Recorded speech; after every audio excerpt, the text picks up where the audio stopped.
What up, what up, what up? What is going on, ladies and gentlemen? Your boy, welcome back to another Madden 25 gameplay. And today, we have the 49ers going up against the Panthers. I'm going up against a very good friend of mine, Moonlight Swami. Link is in the description annotation above. Make sure you guys go on ahead and click either one and subscribe to his channel, whether you're on mobile or iPad, iPhone, iRock, iStone, whatever it is you're on. Make sure you go on ahead and check out Moonlight Swami. If you're on a device where you can't see descriptions or you can't see links, just search Moonlight Swami and make sure you guys subscribe to him, man. Very good pal of mine. He has a sim league. The 49ers are 0-8. He had a vacancy, and he asked me if I would like to join the league, and I'm like, sure. And it just so happens that my first game was against him in week 10. You know, we're 0-8 plus by 8 plus 1 is 9, and then, you know, this is week 10. So this game I had a blast in. It's very sim. Moonlight Swami is very, there's a lot of things to love about Moonlight Swami. Let me learn you some about Moonlight Swami. One thing that I'll never forget, and I'll give him tons of respect until I'm no longer living on this earth. If anybody remembers, really quickly, I was in Game Face Studios last year. There was a big controversy. I was unable to do a video. I was supposed to go up against Shake and Bake, who I would have blown up. I would have killed him. No, I don't know. I would have tried very hard. Shake and Bake is an awesome commentator. It would have been tough. If I would have lost, I would have lost to somebody who was very good at commentating. I enjoy Shake and Bake videos, and a lot of people do, you know what I mean? So he's a very worthy, you know, opponent to go up in that style, you know, one-to-one, head-to-head videos, and I love his videos. You know, if I didn't, I wouldn't say I did, but I actually do enjoy his videos a lot. And, you know, I was supposed to go up against him, and I was unable to do a video. It was a big controversy, you know, because I had a video planned. I had somebody who was supposed to help me do a voice. I was supposed to do a collab voice. And the video was going to be, I thought it was going to be big. I was going to do Mike Tyson Punch-Out, and this guy who does a really good voice was supposed to help me out. He was going to do Mike Tyson's voice, and we were going to go back and add it, and I was going to have a storyline. You know, but at the very last moment, right there we get an interception. No, some of you, give it to me, baby. How long has it been since you heard that? That right there deserves a like on this video. If I don't got 1,000 likes on this video for him to give it to me, baby, I don't know. I don't know what you do with your life. I don't know. But you know, big controversy. I was unable to do a video, like I said, at the last minute. He was like, yo, I can't do it. And I was like, damn, I wasn't expecting this. And then I was unable to do a video, and everybody in Game Face Studios like hated me. I got kicked out of Game Face Studios. Everybody unfollowed me on Twitter.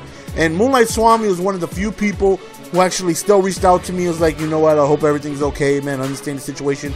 He was one of the few people to still, you know, give me respect and, you know, understood what my situation was when everybody hated me. You know, there was a lot of, you know, let me not say everybody. There was, you know, 80% of Game Face Studios at the time wanted nothing to do with me because, you know, I was part of the group and I was unable to do the video, and like I said, I got kicked out of the group, and it was just a big fiasco. But he was somebody who showed love, you know, and like I said, I'll never forget that, man. So he is, I call him the human sports almanac. Like, he is so well just minded in sports. Like, any sport you say, like, he knows stats like you wouldn't believe. He's one of those guys.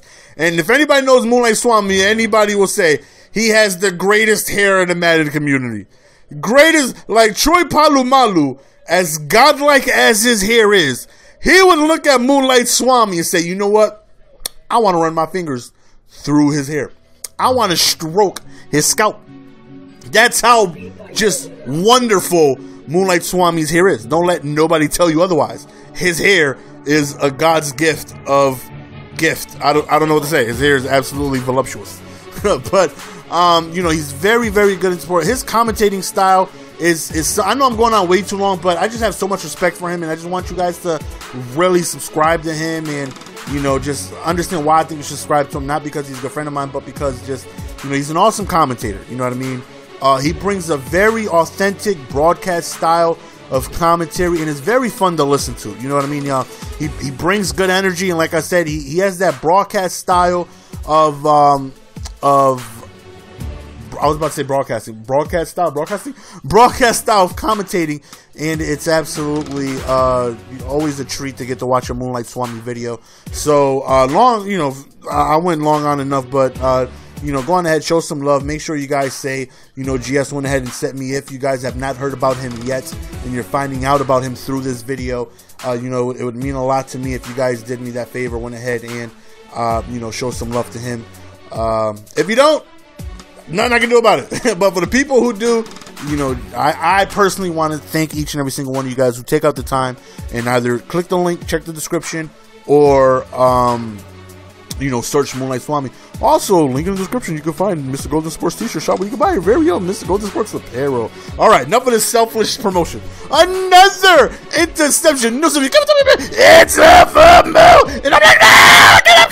Oh, man, you gotta be kidding me. I pushed back. He was open. I heard him say he was open. You don't tell me to do something if when I'm gonna do it, it's wrong. You know what I'm saying? Chris Webber. Let me take it back. Chris Webber, 1993, March 17th, 8:17 p.m. No, I don't know the date. I don't know. But he was in the fight. Was it the championship game? He was in the championship game. It was against, I don't know, Duke or, I don't know. He was going up against somebody. And the bench, somebody told him to call a timeout, and he called a timeout, and they lost the damn game. You know what I'm saying? And everybody blamed Chris Webber. Chris Webber ain't had nothing to do with that. Somebody told him to call timeout on the bench. I seen the video. I seen the highlights. They're like, yo, Chris, call timeout. He calls timeout. The referee's like, whoa, wait a minute. Okay, we're going to stop the clock.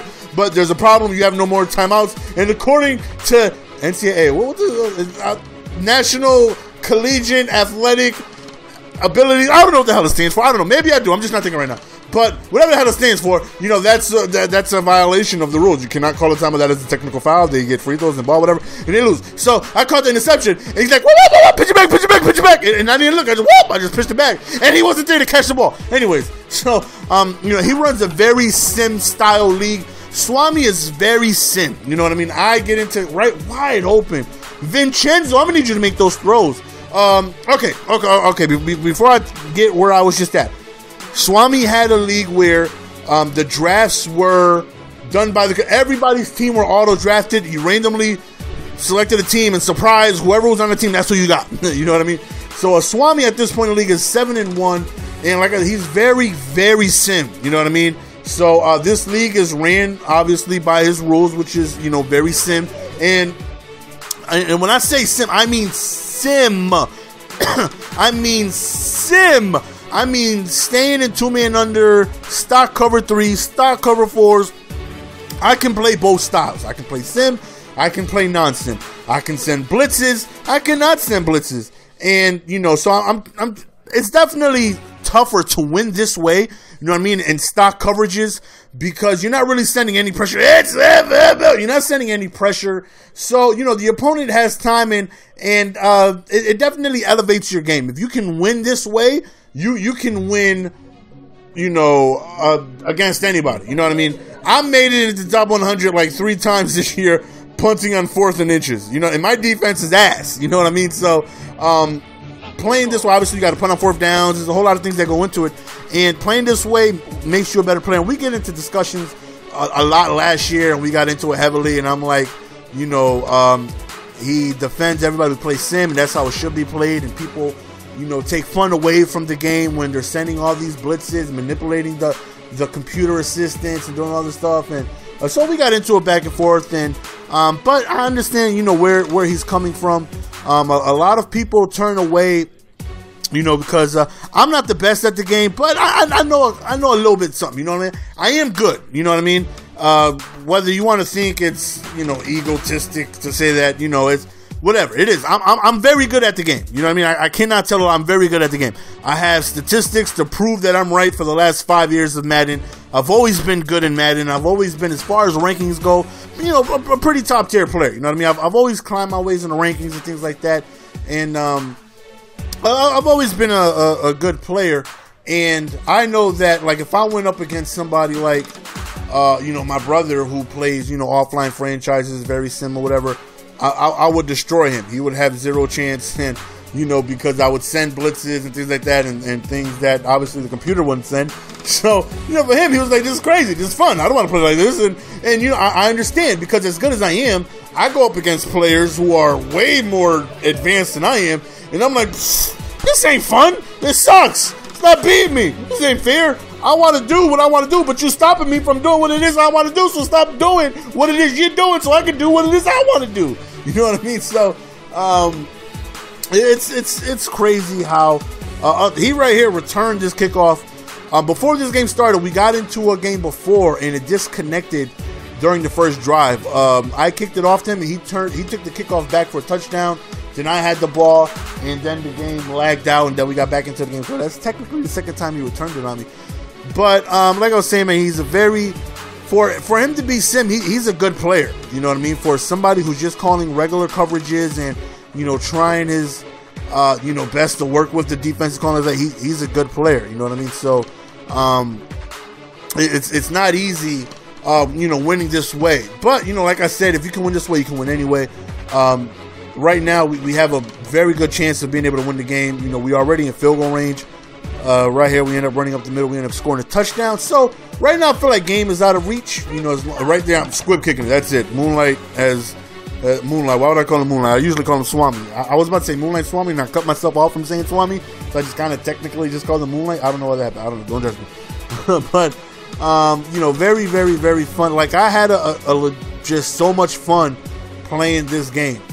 It was lengthy. He has 7-minute quarters. It is with Excel clock, but it's still a little long, but nonetheless, it's fun. You know what I mean?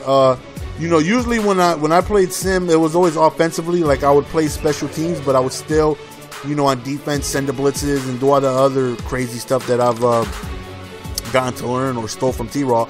And this right here, there was none of that. Just complete stock coverages, and it was difficult and very, very, very, very fun. Now, obviously, offensively is where I've always been best at Madden.